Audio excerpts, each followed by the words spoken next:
Welcome to the Unbroken Arrows podcast. I'm Greg. And I'm Catherine. And Catherine has got a special surprise guest today. I do. This was very last minute. Today I brought on my very sweet cousin, Julianna. How are you doing today, Julianna? I'm good. This actually came up today. I went to meet her to work out together because she keeps me accountable and destroys my muscles. And I was like, you want to be on the podcast? And she was like, sure, but I might giggle a lot. I was like, perfect. This is going to be great. As long as you giggle out loud and don't go like yeah, Catherine no, does. I go, and I just breathe through my nose. Yeah, but Julianna is in school right now at one of the North Dakota schools. UND. Thank you. I never remember that. And what are you going for? Physical therapy.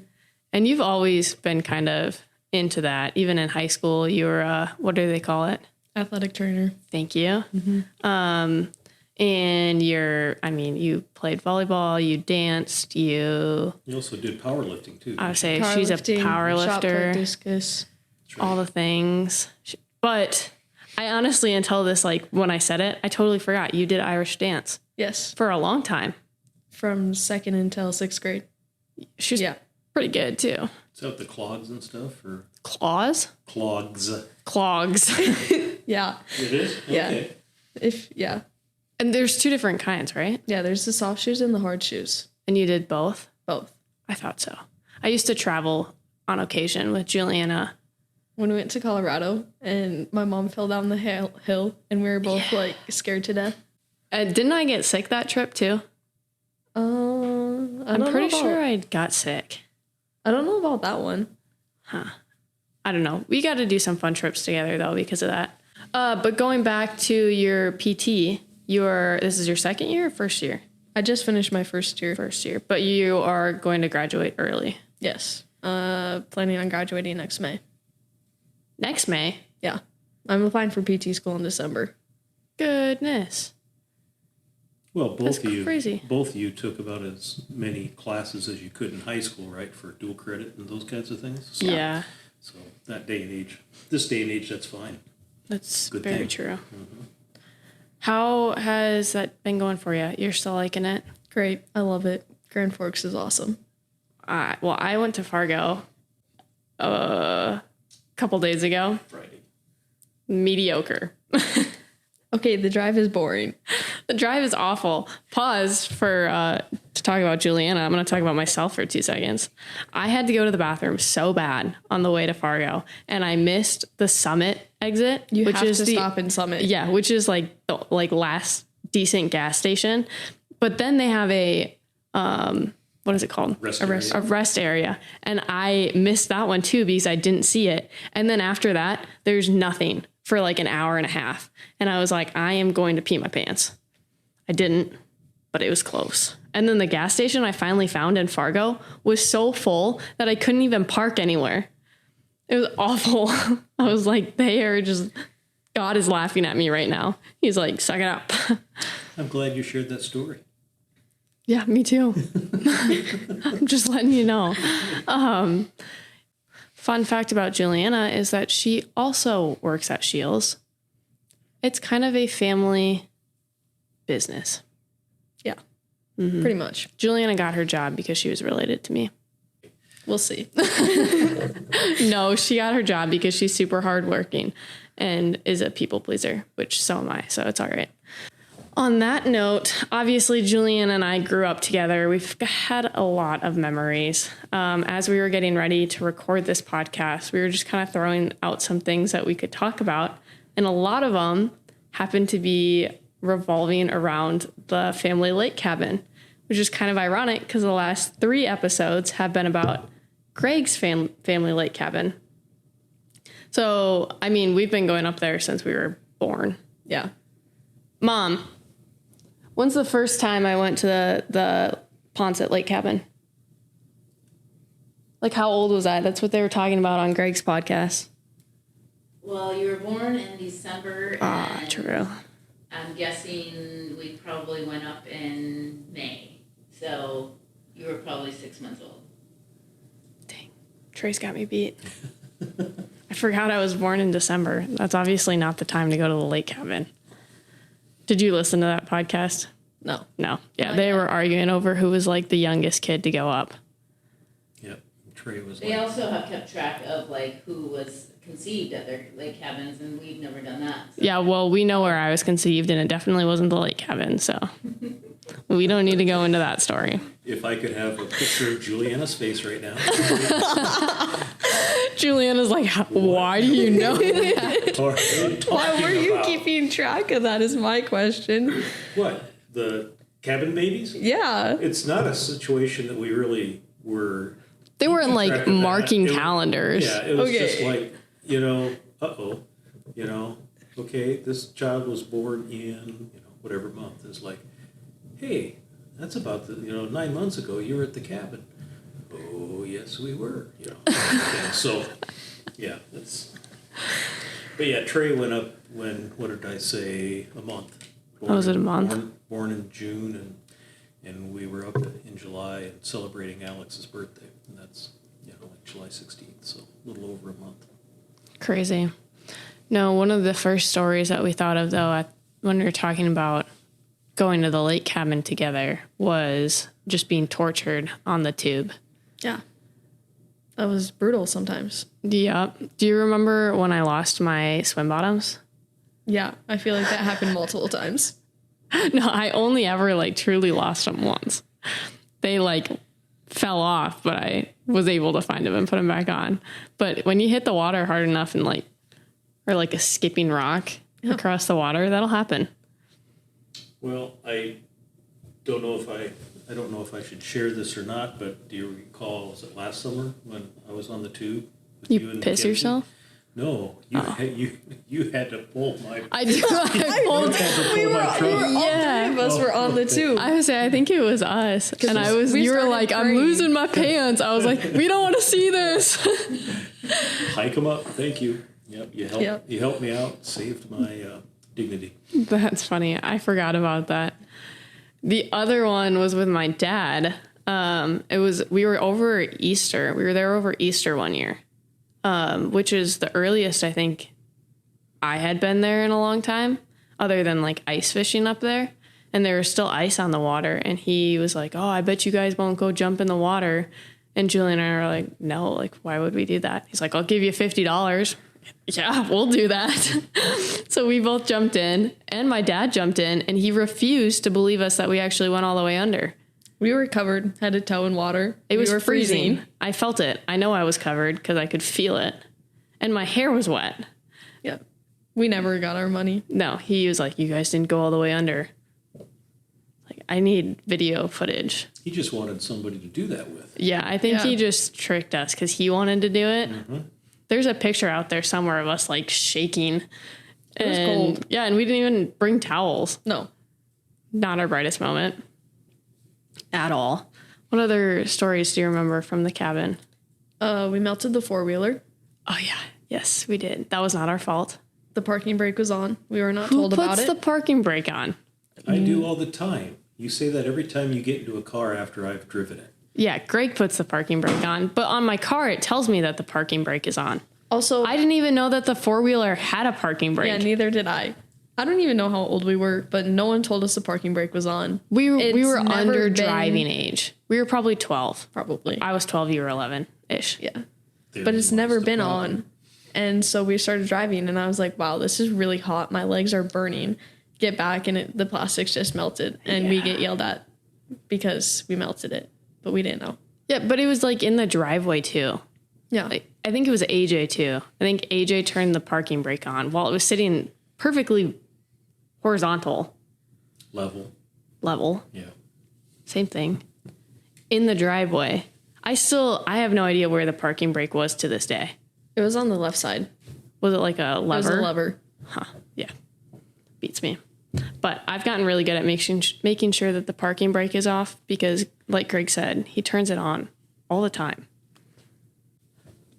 Another thing that Julianna and I had in common growing up was that we both grew up with medically fragile siblings. So Mesa and Rebecca, like I've talked about before, And Mesa came on and talked about it a little bit with her, what we thought was HSAN, and then found out it was actually a mutation in the SAMD9 gene.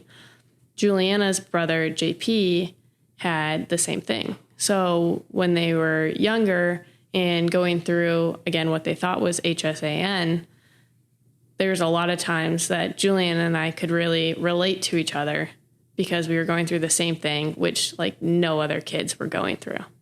Which, I think that is part of the reason that Julianna and I are so close to this day.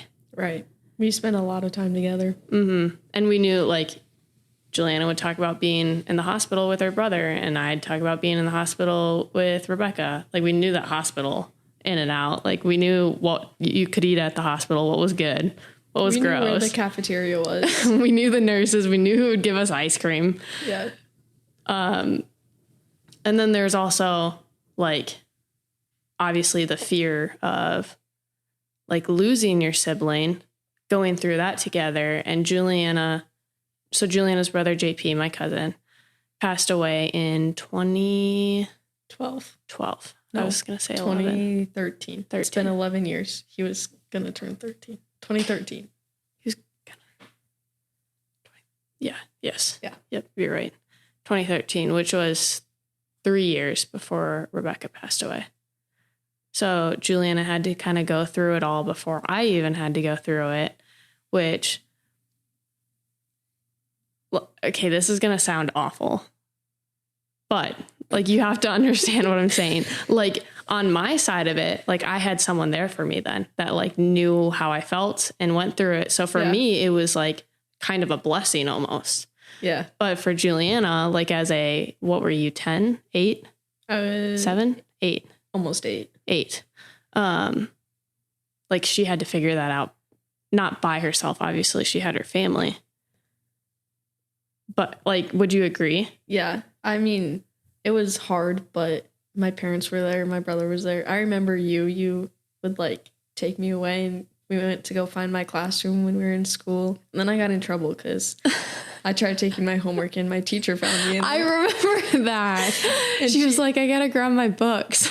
Yeah. And she's like, what are you doing? And I said, grabbing my homework. She goes, absolutely not. And I was like, oh, okay. So then me and Catherine started walking around the school together. So we basically did the same thing when we were at Rebecca's funeral. We hung out in the gym and played games. Yeah. I think I was there for the actual funeral, but for the visitation stuff where everyone comes through, I think all of us kids hid in the gym. I think that was probably one of the hardest parts, but we were all just let's just get away for a second. The best of it. We started playing with each other. So It's raining. The last podcast I was on, we talked about how much it was raining the whole time. I got soaked yesterday running out of church. Absolutely soaked. And then I had to run in it outside again. So I was drenched. That was your shower for the week. Just kidding. Julianna showers. I had already taken a shower that day. Oh, that was my second one. Anyways, what are some of the things, totally unrelated, sorry, squirrel, a little bit of ADHD there. What are some of the other things that you just remember about growing up with JP being medically fragile? Oh, we didn't go anywhere. We didn't go to the grocery store. Our parents went, came back. We were just very careful with where we went. And so a lot of what we did was outside with our family, just in safe places that we knew JP couldn't get sick. And that's, again, part of the reason that we spent so much time together as kids is because we were doing the same thing. Right.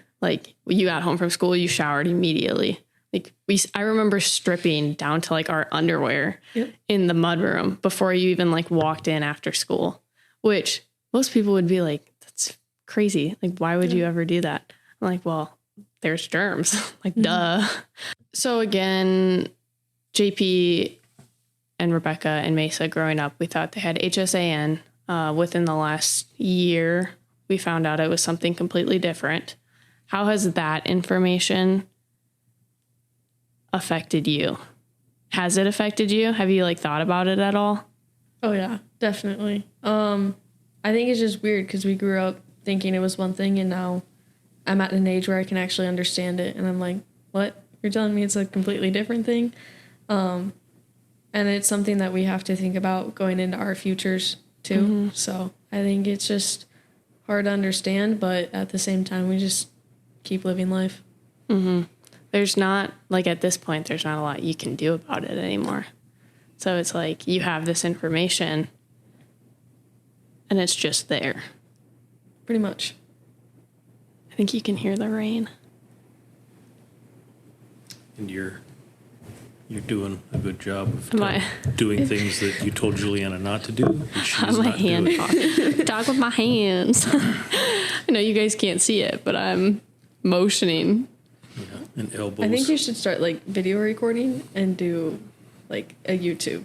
We should. Instead of. We need a more professional setup though. Nah. Yeah, the kitchen is, I think the dining room table that's just what would doesn't make cut it. Oh, yeah, they're like legitimately round tables because we're sitting at a round table. Yeah. True facts. Totally could. I could set up my computer. I've got different questions that I want to ask, but I want to hear your thoughts. I'm trying to articulate them. So you keep talking, and I'll. All right. Well, I've got another like kind of side quest about growing up together. As much as I love Julianna. I hope she loves me. Me too. But again, growing up, we were really close. I was so mean. Even Mom will be like, I had anger issues. I had to go to counseling for a little bit. But I would just like beat people. I got whacked a lot. A lot. Like abuse. I think maybe that's the benefit of, that's why Julianna went into. That's what I'm saying. Like she started powerlifting. Lifting weights just to so to she kick could your beat me. butt. It's exactly. I think that was one of the factors Matthew played in when he was like, you have to do powerlifting. I was like, but I'm going to hate it. He goes, then you can beat people. And I was like, deal. I thought you were saying he was like, you need to go to powerlifting so you can beat Catherine up. I was like, well, fair enough. At the point where you started powerlifting, I wasn't beating you anymore. No, I could hold my own. This was like freshman year. No, I wasn't. Year. Yeah, but I was like, I think I stopped like physically abusing you when we were like, I don't know, 12. This really sounds horrible. I mean, could you give us an example maybe of what this physical abuse that you're saying that is? It was more like siblingly wrestling. Okay, but that I sounds like always a hell of a lot started better it. than Yeah, no, I always started it. We would also get mad at each other for like 5 minutes and despise each other, and then we would stop talking, and then like 10 minutes later we would be like, hey, you want to go do something? And it was very much fine. Yeah, it was very much a sibling relationship. Because like AJ and I are the same way. We would like start whacking on each other as kids, and then we'd get told to go to our rooms, and our rooms were right across the hall, and then we'd like sit there with our doors open and play games with each other. Yep. And Mom would be like, you guys are supposed to be in trouble, like don't be friends now. Like, well, we like each other now. So Mom's sitting up on the couch, again, totally unrelated story, but I just thought about this. Mom, do you remember AJ and I got in trouble for doing something, and you told us to go to our rooms, and it was for like 2 hours or something. And then we, of course, became best friends again, and his room went out onto the roof. And so you were doing dishes, and we just started dropping things in front of the window. And then you did. And we were like, let's see how many things we can drop before Mom sees and gets mad. And what was that number? I don't remember. I feel like we got a decent amount of stuff, and then we just kept finding bigger things to drop off the roof. She's sitting up there laughing. I don't remember what we were doing, like throwing off. I'm sure it was like blankets and Good thing you weren't there, socks. Julianna. Maybe they would have pushed you off because of, the abusive relationship. Actually, I was the one who got them out of the trouble. I was like, guys, we can't do this. We're going to get in trouble. So You were the good angel on the shoulder. Yeah. If I was there, the parents didn't care because they knew it was Yeah. going to be okay. It's true. if I wanted to do something, I'd be like, well, Julianna's going to be there. Mom's like, okay. That's a legitimate I think to this day, ally. I could be like, hey, Mom, I'm going to go to a drug dealer's house. And she'd be like, no. And I'd be like, Julianna's going to be there. And she'd be like, oh, yeah, you're good. Except you would never find me there. Right. That's the whole point is that like she'd be like, well, if Julianna's there, like it must not actually be a drug dealer. What are some of the things like to this day that, because I mean, time makes it a little bit easier, but time doesn't take it away. So what are some of the things that you like still use for your healing? Because we talk a lot about like how hunting in the outdoors and hiking and fishing and all of that are things that help me and Greg. And I mean, you hike, you fish. We've gone hunting a couple times. But what are your outlets? I go for lots of walks. I do rosary walks, so I'll pray the rosary and then I walk. And then if I feel like running, then I run afterwards. But for me, that's just fun. I get to be outside. I get to see nature. I get to see the sunset usually. And like Catherine said, sometimes I go fishing. I'm not fishing as much as they are, hunting as much as they are, but when we're out on the water, I love it. Also, just journaling or reading my Bible outside are probably the two biggest things that I do as well. Just being outside. Mm-hmm. Seems like a common theme. Even for, again, I'm not a city slicker, and I don't really know any city slickers. But I think the majority of people, whether it's like sitting in a mountain, on a mountain, in the mountains, Either. or like going for an actual hike, or just sitting on your deck in the middle of the city, like just the fresh air and physically being outside is super calming to people. It can be, and I think sometimes though that people don't know how to unwind, and I think that there are some folks that have to have, for lack of a better word, chaos around them, movement, stuff going on, and that doesn't work for me. But I know for some people it is. They get into an area where they're, whatever, they have to. The only thing they can do is sit outside or whatever. They're waiting for somebody, and it drives them crazy. Mm-hmm. So I think that's kind of what makes the world go round, I guess. But, for us, that's the way it is. But it also sounds like your prayer life is important, Julianna. It's very important to me. It's something I try to do every day, but I'll be honest, it doesn't happen every day. So. We all fall short. Yeah. Yeah, I would agree with that. It's hard to be perfect. Well, good thing no one's perfect. I'll let you know when. No, that didn't come out that. I was implying that I was perfect. That's not what I was trying to say. Okay. I can't see your mom sitting. Glad you had that little chair. monologue. Going back to what you said though about like a lot of people not knowing how. I guess I don't know, what word did you use? Not knowing how to what? Relax, how or to relax. to be able to handle being outside in an area or at a time when it's not. I used the word chaos. Yeah. It's they need to have action. They need to be in the middle of something, and that's how they function. No, I was gonna say that like I can relate to that, especially in a world that's so. Like with social media where everything's so fast paced, there's always something to look at. Like TikTok, you watch literally 15-second videos.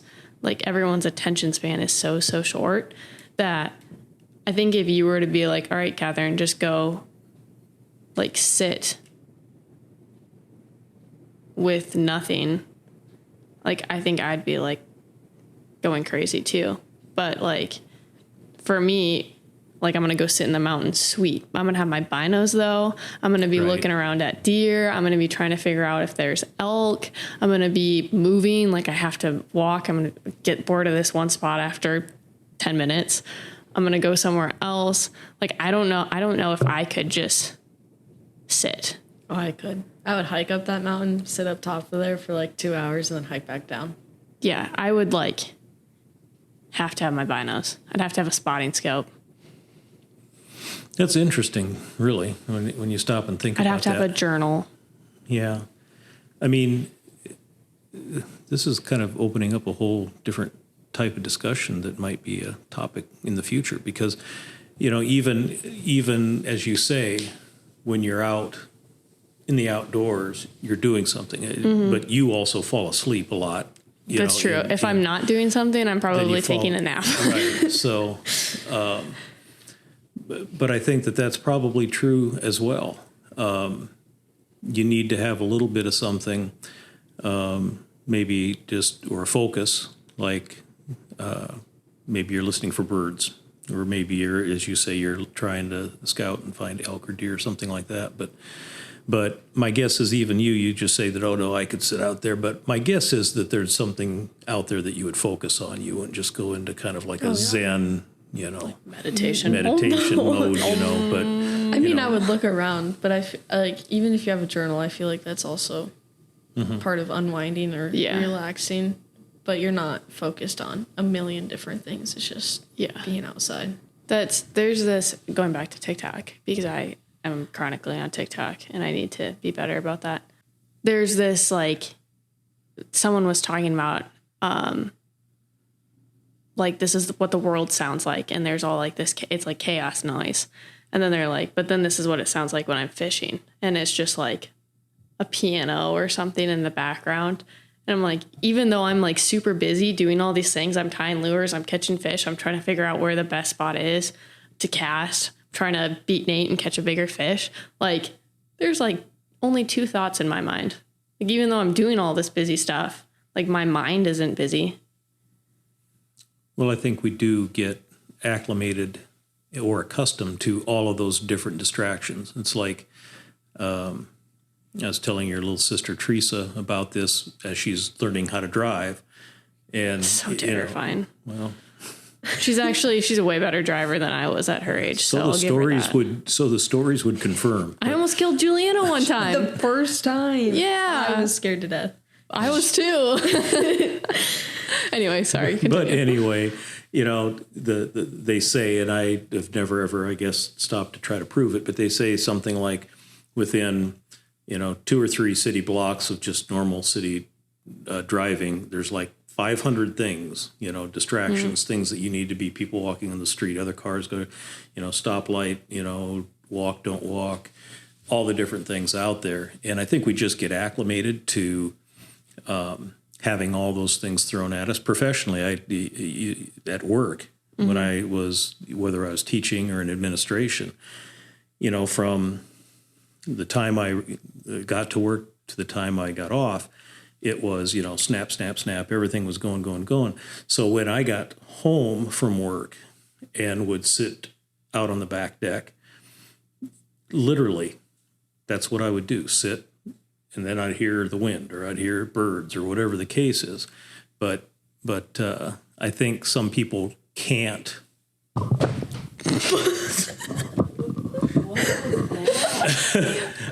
I about knocked over my microphone and everything else. But I think some people can't adjust to that.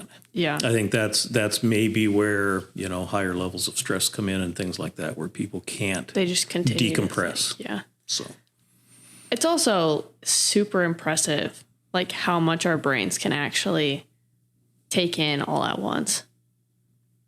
It is.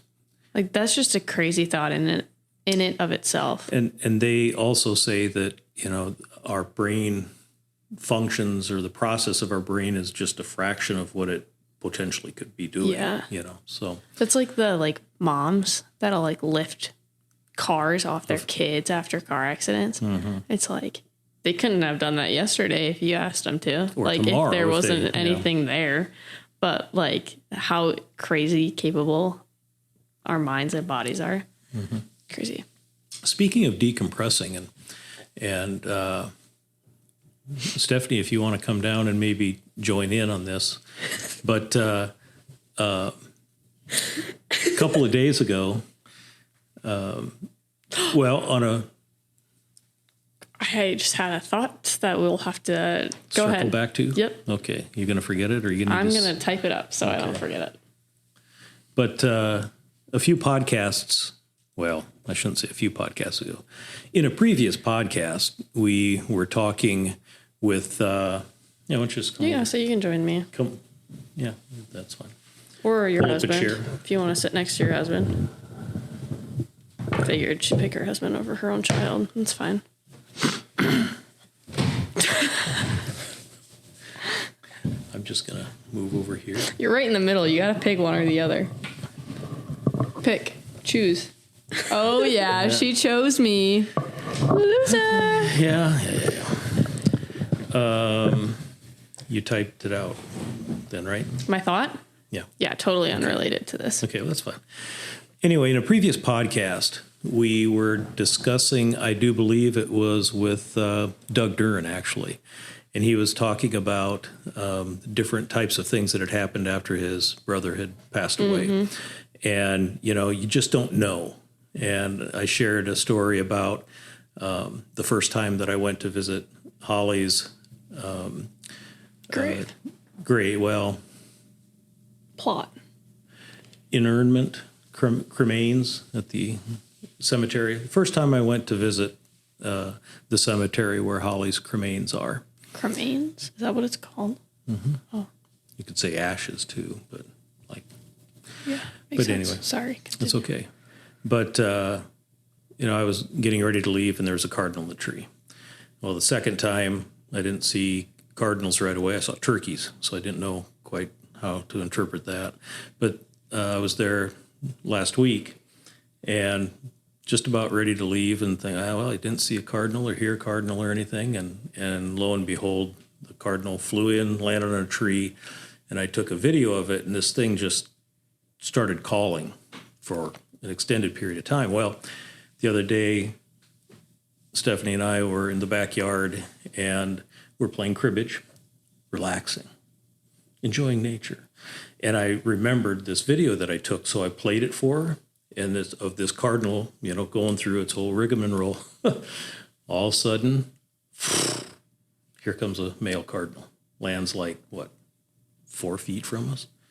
You can talk, Steph. She's nodding her head. Yeah. There's no, no video. It was, it's good. It was, it came very close. And actually,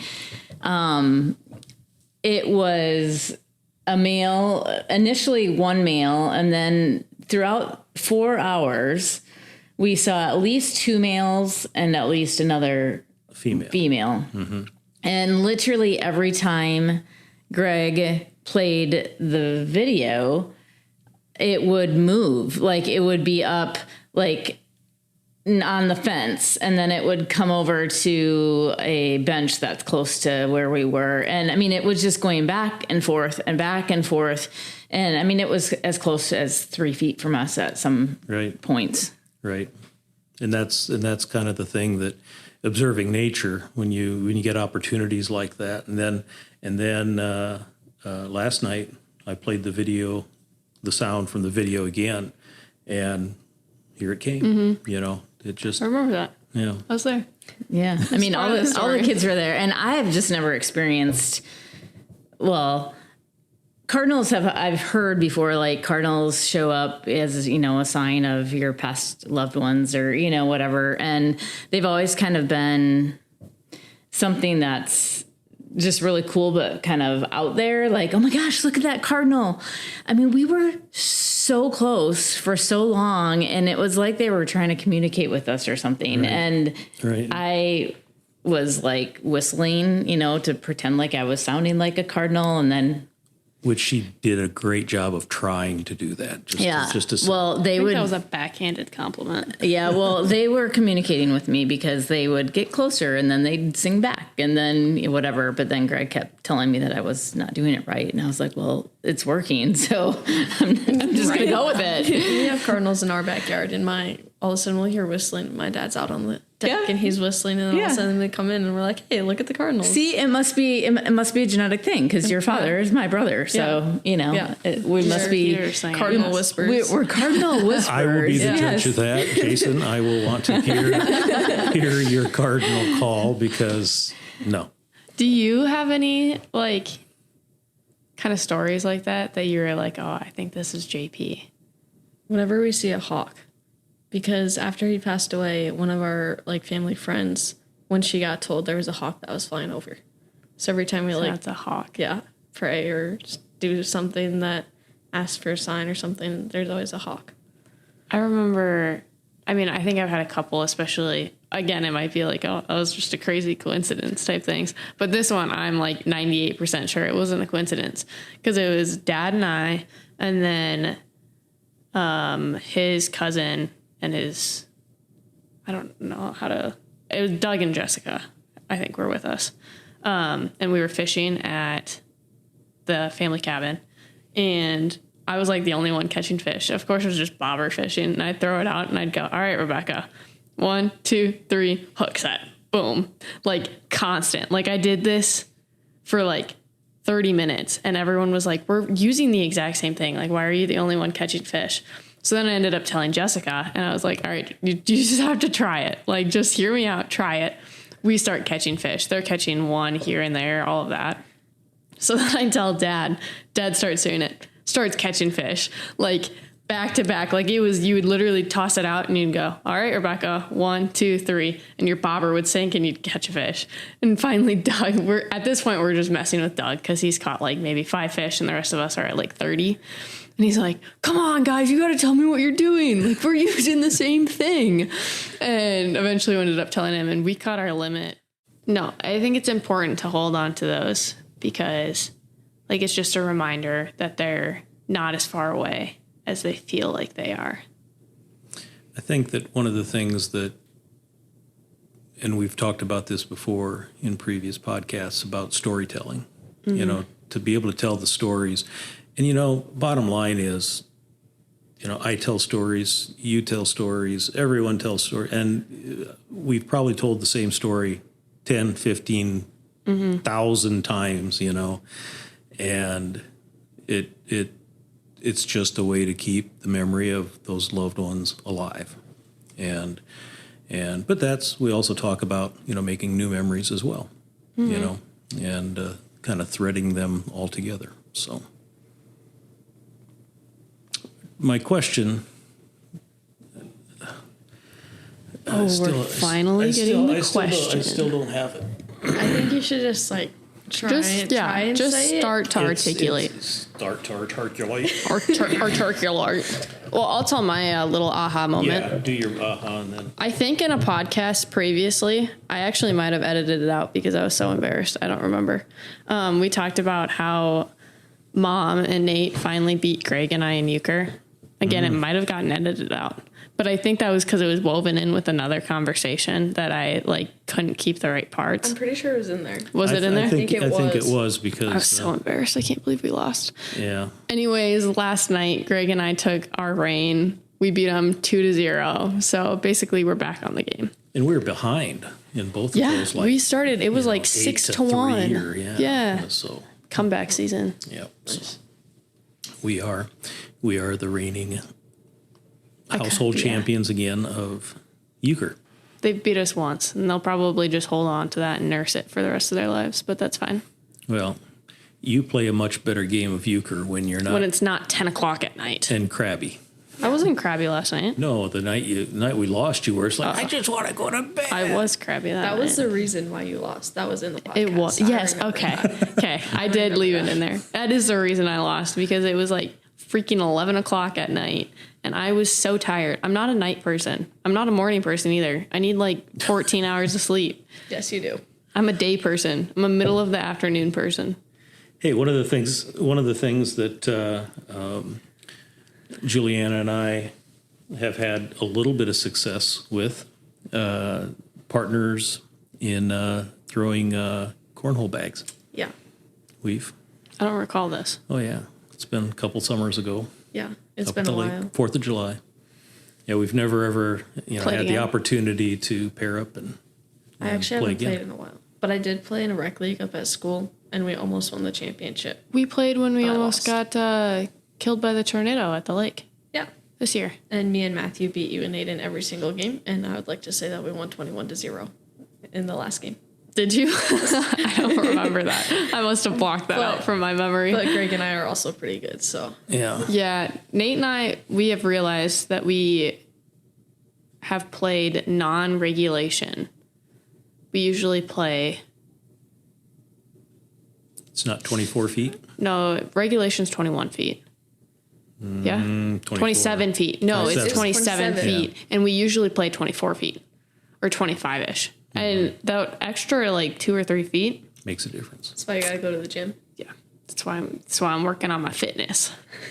We have a new backyard game, too. Oh, yeah, you got to play this. It's fun. It's Frisbee and beer cans. You don't have to drink beer, though. Don't worry. Yeah. No, it's I don't know why it's called Polish horseshoes, but there's a stake, put the stake at the ground in a little platform, and you put but anyway, yeah, so you throw a Frisbee and you either hit the can or the pole and you score points Julianna's really bad at throwing a Frisbee. That's what she's thinking right now. That is exactly what I'm thinking. Mason did great last night. Mason did phenomenal. Yeah. Throwing a Frisbee is not my specialty. That's all right. I will put that out there. You'll get better. Sometimes Practice. it goes way to the side and then you have to go chase it, but I'll try.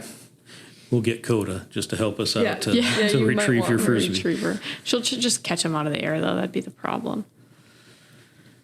But did you think of your question? Oh, yeah. Let me see if I can articulate it now. So you're going into physical therapy, right? And did any of the experiences that, your family, your immediate family, or your extended family with your cousins and so forth, did any of those experiences and the time that you spent in the hospital, any of those types of things influence your decision to go into physical therapy? 100%. I was actually just thinking about this the other day because applying for PT school, you kind of have to tell them why you chose PT. And I guess I don't necessarily remember going to JP's PT sessions, but I've gotten told stories. And I was actually able to meet 2 of his physical therapists that he had and observe with them. And the relationship that they had formed with my family and my family had formed with them. And it was pretty incredible to see all the nurses again. And those relationships that you can form with the family, and that's what I want to do. I want to help those families in the best way possible. I want to help their kids, so I want to go into pediatrics. But just being able to be around that, I guess it's a soft spot in my heart because I have seen people go through it, and I don't want anyone to have to go through it again, but if they are there, I want to be able to help them. So it definitely played an impact on my decision to do physical therapy. Julianna mentions having a soft spot in her heart for that. And I just want to say Julianna's entire heart is a soft spot. She is the sweetest, kindest, doesn't say a bad word about anyone. I seriously don't know if I've ever met anyone that was like, yeah, I just don't like Julianna, because everybody loves her because she is the kindest person ever. And she still loves you even though even though I'm mean. you were mean to her. So, I think Exactly. that says a lot. Exactly. It says a lot of Julianna. No, I don't have enough kind things to say about Julianna. Thank you. Of course, anytime. I'm your personal hype woman. I love you. Love She's you going to too. be your marketing. Yeah. I can see it on the billboards now, Peter's physical therapy, right? Maybe. We'll The see. softest heart in South Dakota. How's that? Yeah. And the biggest heart. Biggest heart. That'd probably sound better. Softest heart. Yeah, I don't know. Because That people wasn't might quite see the right that word. and get confused and say biggest fart or something. What? I just genuinely love people. Even at Shields, when I get mad at people, I start laughing.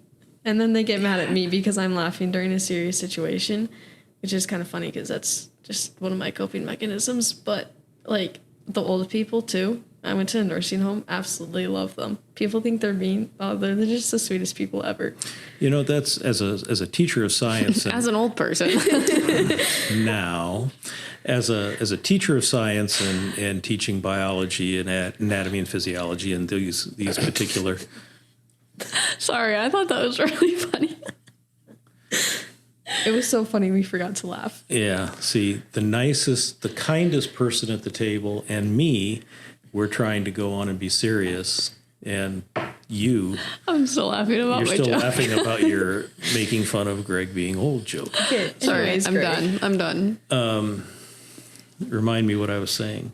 As a Being a science teacher. Yeah, as a teacher of science, and I taught biology and anatomy and physiology, and I'm really glad to hear your comment that you really enjoyed going to the nursing home, because oftentimes I had kids that wanted to go into physical therapy or training and occupational therapy, those kinds of things, but in their mind, I think they saw the glamour in being like a sports trainer or a fitness trainer and those kinds of things. And, and I told them that, where you can really make a huge difference is working with the elderly, working in nursing homes. And, there are some tremendous facilities out there. Don't get me wrong. I'm not putting this area down, but just as a rule of thumb, I don't think we probably give enough respect, or I don't know how to say that, but to our elderly, we need to respect those that are forged the way before us and so forth, and I do like to hear and read about how, like, the Native Americans treat their elderly. The elders are special. The elders are treated with the utmost respect, and sometimes our culture kind of falls short in that, I guess, in my opinion. But so I'm glad to hear that, and that's one of the things that and it's so very, very important, that physical therapy that, after surgery, as folks get older, I can attest to that, Catherine. Yes, as I get older, my physical therapy is something that's important. Mom just texted me and goes, "He just slammed you." And I'm not sure what slam she's talking about. You need to respect your elders. Oh. Well, I respect Greg. I respect him a lot. Doesn't mean I can't still throw him under the bus every once in a while. Every once in a while, He does it would back. Be fine. Yes, I do. I mean, yeah, it's a mutual, respectful bus Slam. throwing under. But anyway, so back to that. I'm glad to hear that that was something that was stood out for you as being special. So I hope that's something. The other thing, again, in being in education is there aren't enough people that are working in occupational therapy, physical therapy, counseling, any of those kinds of things in schools, whether it's elementary, middle, or high school. I was honored and privileged to work with people that in all those areas that were worth their weight in gold, and I know that there's a shortage of all of those in those particular areas as well. So those of you interested in getting into physical therapy, contact Julianna Peters. You got it. I'll answer all your got questions. Julianna is actually going to be a physical therapist for the Minnesota Vikings, and she's going to marry a Vikings player. So what we decided when we were 12 years old. Yeah. Dream job, Minnesota Vikings PT, but actual dream job, pediatrics PT. That's like fever dream job and then like actual dream job. Yeah. That'd be pretty sweet though. Someone's got to do it. Someone does. I don't know if I could handle all those guys though.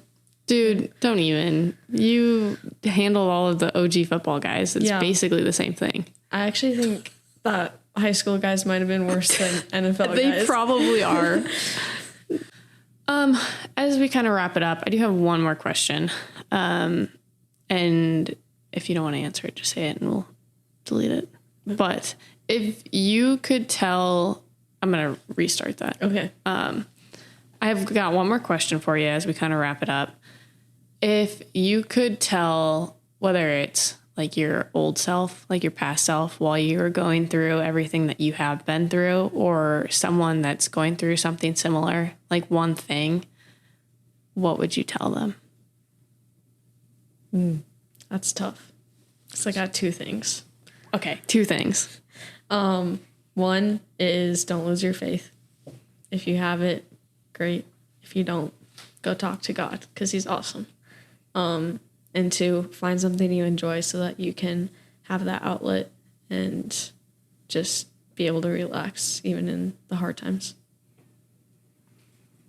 It was an awesome question and an awesome An even better answer. response. Yeah, that's Always and- one-upping me. Yeah, well, I told Catherine this, and through I've said it several times. Quite by accident, we call this podcast "Healing Through the Hunt," but I think for me, more so than anything else, it's a hunt for healing. So, and faith, I think, is a big part of that. So, great answer, Julianna. Thank you. On that note, if you or someone you know is thinking of suicide or in need of crisis intervention, please call the Suicide and Crisis Lifeline by dialing 988. To all of our listeners, take some time to get outside, enjoy the outdoors, and experience its healing powers. With that, on behalf of Greg, Julianna, and myself, until next time.